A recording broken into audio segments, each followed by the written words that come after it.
நீதிமொழிகள் 23ஆம் அதிகாரத்திலே 18வது வசனத்தை நம்ம வாசிக்க போகிறோம். நீதிமொழிகள் 23ஆம் அதிகாரம் 18வது வசனம். நிச்சயமாகவே முடிவு உண்டு, உன் நம்பிக்கை வீண் போகாது. இன்னொரு விஷயம் கூட வாசிக்கலாம். நிச்சயமாகவே முடிவு உண்டு, உன் நம்பிக்கை வீண் போகாது. ஹல்லேலூயா.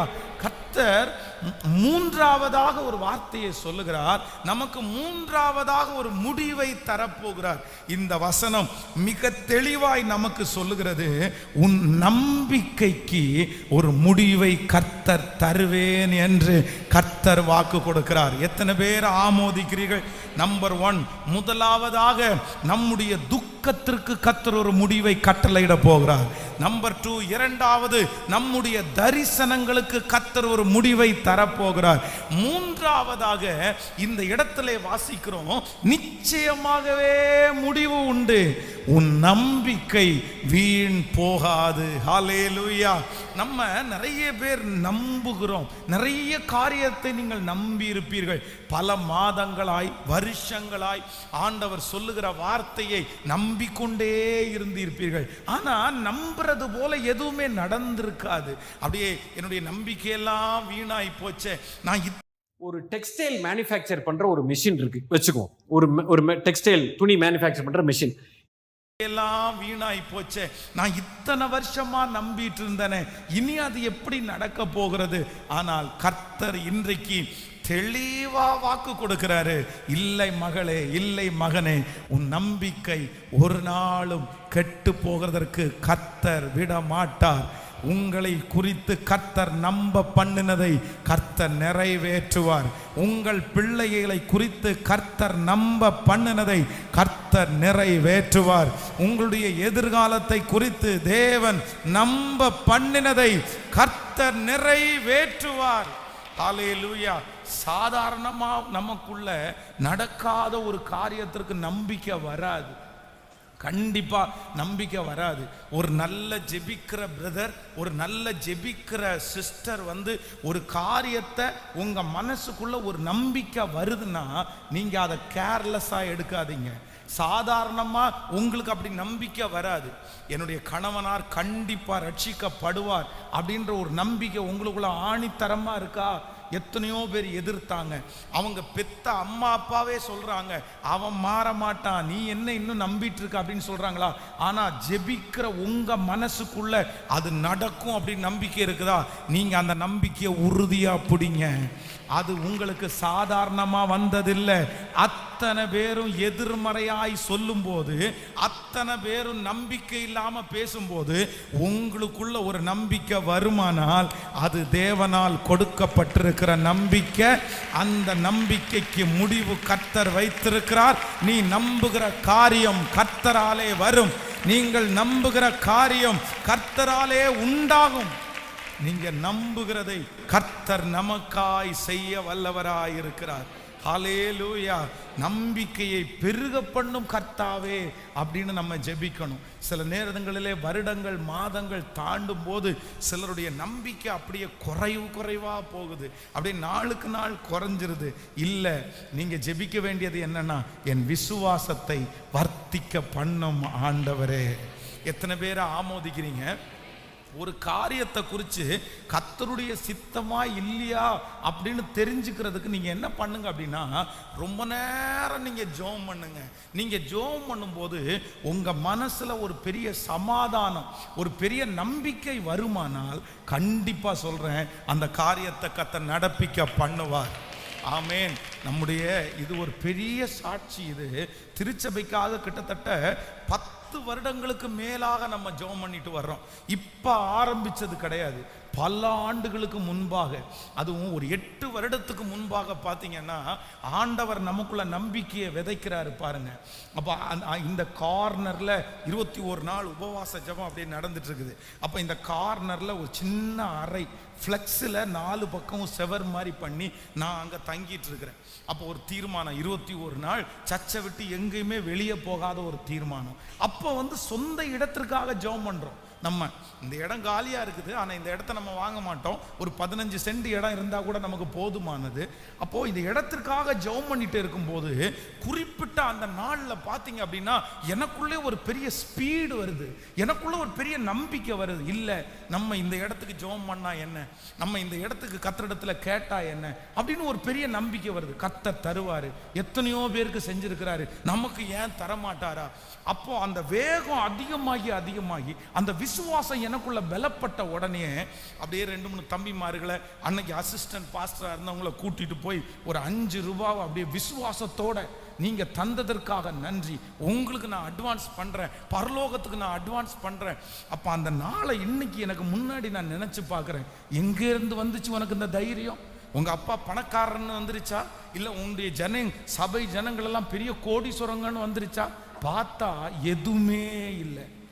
அன்னைக்கு அன்னாட காட்சி தான் நம்ம வாழ்ந்துட்டு இருந்தோம். அன்னைக்கு என்ன தேவையோ அதை கர்த்தர் கொடுப்பாரு, அந்த மாசத்துக்கு என்ன தேவையோ அதை கர்த்தர் கொடுப்பாரு. ஒரு புதுசா ஒரு மீட்டிங் வைக்கணும்னா ஜெபம் பண்ணி தான் அந்த காசை நம்ம திரட்டணும். ஆனா ஆண்டவர் பாருங்க உள்ளுக்குள்ள ஒரு நம்பிக்கையை வைக்கிறாரு. அன்னைக்கு முதல் ஒரு பெரிய விசுவாசம். நம்ம ஜெபம் பண்ணுவோமா, கர்த்தர் கொடுத்ததற்காக நன்றி சொல்லுவோமா? ஆனால் இன்று அந்த இடத்துல நம்ம உட்கார்ந்துட்டு இருக்கும் போது காற்றை காண மாட்டாய், மழையை பார்க்க மாட்டாய், உனக்குள்ளே எழும்புகிற விசுவாசத்தை நான் கனம் பண்ணுவேன். ஹல்லேலூயா! கைகளை உயர்த்தி ஒரு ஹல்லேலூயா சொல்லலாம். பத்திரம் எல்லாம் முடிச்சாச்சு. நான் சர்ச்சில் அந்த பத்திரத்தை வச்சு உங்களுக்கு முன்னாடி பிரதிஷ்டை பண்ணி நான் ஜெபம் பண்றேன். அப்போ ஜெபம் பண்ணி முடிச்ச உடனே ஒரு பிரதர் போய் ஒருத்தர்கிட்ட சொல்றாரு, இந்த மாதிரி இந்த இடம் திருச்சபைக்காக முடிச்சிட்டாங்க பாஸ்டர், அது கர்த்தர் கிருபையில வாங்கியாச்சு. உடனே அவர் சொல்றாரு, அது பத்திரமா பேப்பரான்னு எதுக்கும் செக் பண்ணிக்கிங்க ஒரு டைம். எனக்கு நம்பிக்கை இல்லைன்னாராம். அவர் சொன்னாராமா, எனக்கு நம்பிக்கை இல்லை, அது பத்திரமா பேப்பரான்னு பாருங்க. இவ்வளோ பெரிய விஷயத்தை எப்படி பண்ண முடியும்? ஆனா நான் நம்புகிறேன் எல்லாருடைய கண்ணுக்கும் ஆச்சரியமா இருக்கும். கர்த்தருடைய பிள்ளையே, உங்களுக்குள்ள ஒரு விசுவாசத்தை கர்த்தர் வச்சாரா? உங்க பிள்ளையை குறிச்சு ஒரு விசுவாசத்தை கர்த்தர் வச்சாரா? அந்த பிள்ளைக்காக ஜெபம் பண்ணும் போதெல்லாம் அப்படி ஒரு நம்பிக்கை வருதா? உங்களை குறிச்சு ஒரு பெரிய நம்பிக்கை வருதா? நான் நம்புறேன் அந்த நம்பிக்கை கர்த்தரால் உண்டாக்கப்பட்டது. அதை குலைக்கிறதுக்கு பிசாசு முயற்சி எடுப்பான். இடம் கொடுக்காதீங்க, முயற்சி எடுங்க, முன்னேறுங்க. உங்க சொந்தத்துல சுத்தி இருக்கிற யாருக்கு வேணாலும் ஆசீர்வாதம் இல்லாம இருக்கலாம், ஆனா உங்களுக்கு அந்த காரியத்தை கர்த்தர் ஆசீர்வதித்து தருவேன் என்கிற ஒரு நம்பிக்கை உங்களுக்குள்ள பிறக்குதா? உடனே விசுவாசிங்க. கர்த்தர் என்ன வேறு பிரிக்கிறார், கர்த்தர் என்ன ஸ்பெஷல் பண்றாரு, கண்டிப்பா அந்த காரியம் நடந்தே தீரும். இப்ப இந்த ஆராதனை நேரத்துல நிறைய பேருக்கு அந்த விசுவாசத்தை தட்டி எழுப்புறாரு. வாலிப தம்பிக்கு அந்த விசுவாசத்தை ஊத்துறாரு, வாலிப தங்கச்சிக்குள்ள அந்த விசுவாசத்தை ஊத்துறாரு. ஹல்லேலூயா! நீ விசேஷமானவள், நீ விசேஷமானவன். உன்னை ஒரு பெரிய மேடையில கர்த்தர் நிக்க வைக்கிற அந்த ஃபெய்த்தை கர்த்தர் தர்றாரு.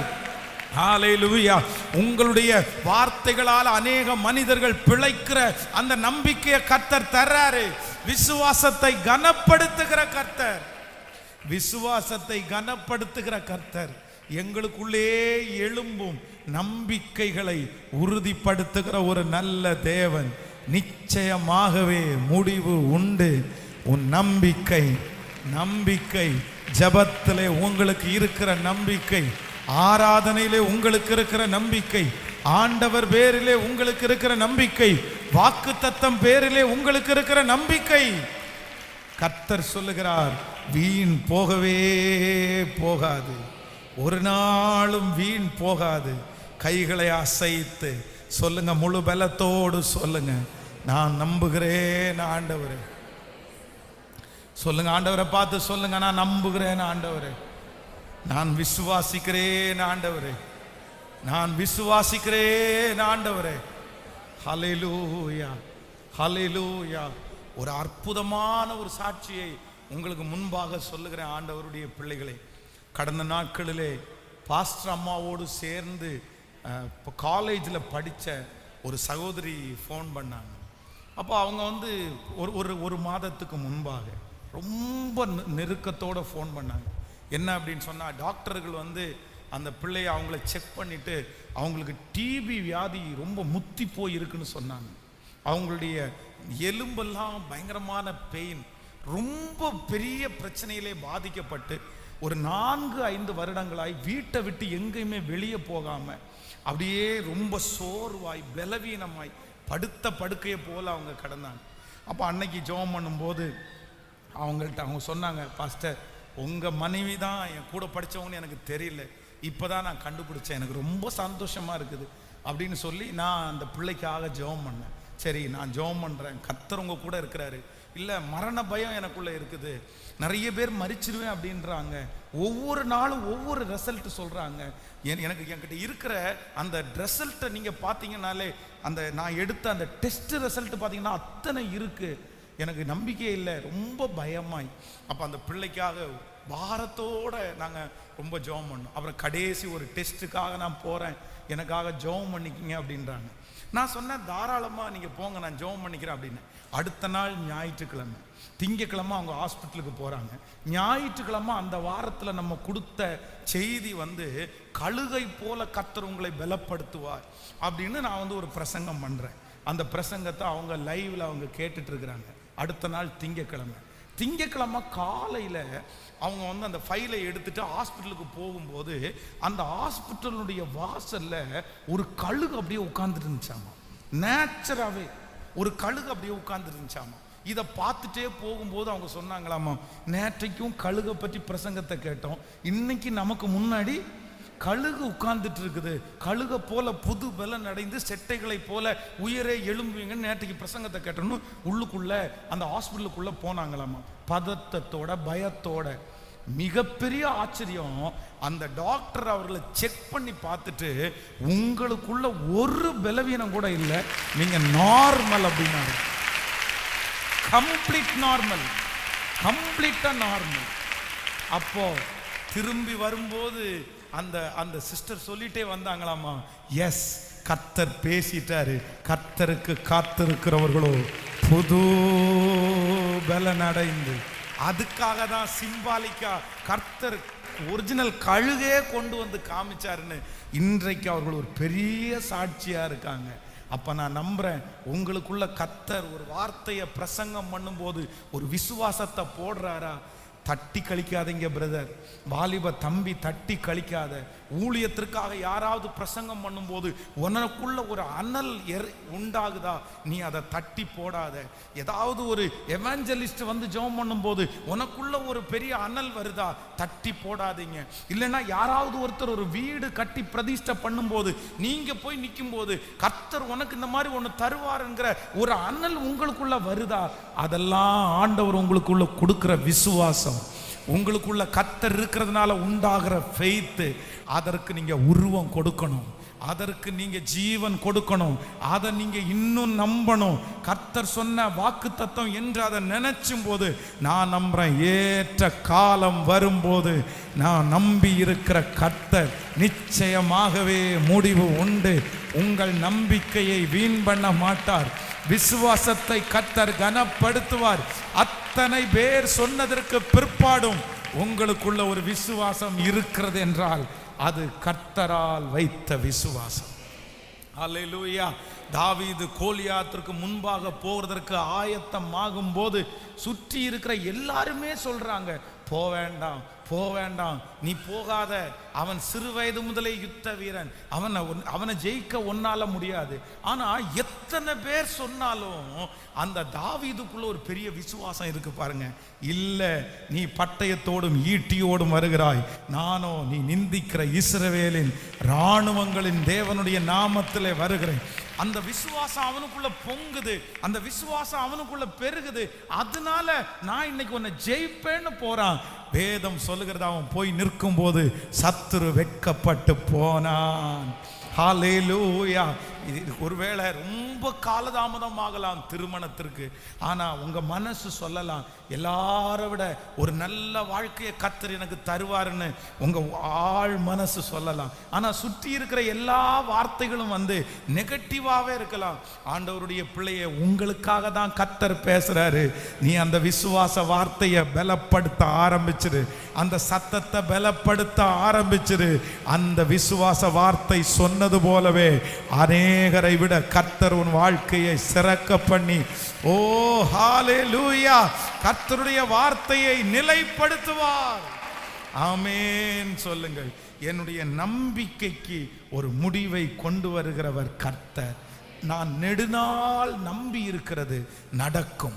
சொல்லுங்க, ஒரு 3 பேருடைய கரத்தை பிடிச்சு சொல்லுங்க, நீங்கள் நெடுநாளாய் நம்பி இருக்கிறது உங்களுக்கு நடக்கும். சொல்லுங்க, நீங்கள் நெடுநாளாய் நம்பி இருக்கிறது உங்களுக்கு நடக்கும். சொல்லுங்க, நெடுநாளாய் உங்களுக்குள்ளே இருக்கிற தரிசனம் நிறைவேறும் என்று சொல்லுங்கள். நெடு நாட்களாய் உங்களுக்கு இருக்கிற துக்கம் முடிந்து போகும் என்று சொல்லுங்கள். 3 காரியத்தை கர்த்தர் பேசினார். நெடுநாளாய் இருக்கிற துக்கம் முடிவிற்கு வரப்போகிறது. நெடுநாளாய் இருக்கிற தரிசனம் நிறைவேற போகிறது. நெடுநாளாய் இருக்கிற விசுவாசத்தை கர்த்தர் கனப்படுத்த போகிறார். முழு திருச்சபையும் ஜனங்களும் கரங்களை தட்டி அதை வரவேற்று, ஏற்ற காலத்திற்கு தரிசனம் வைக்கப்பட்டிருக்கிறது, அது பொய் சொல்லாது, அது நிறைவேறும். ஹalleluya, ஹalleluya, ஆமென் சொல்லுவோம்.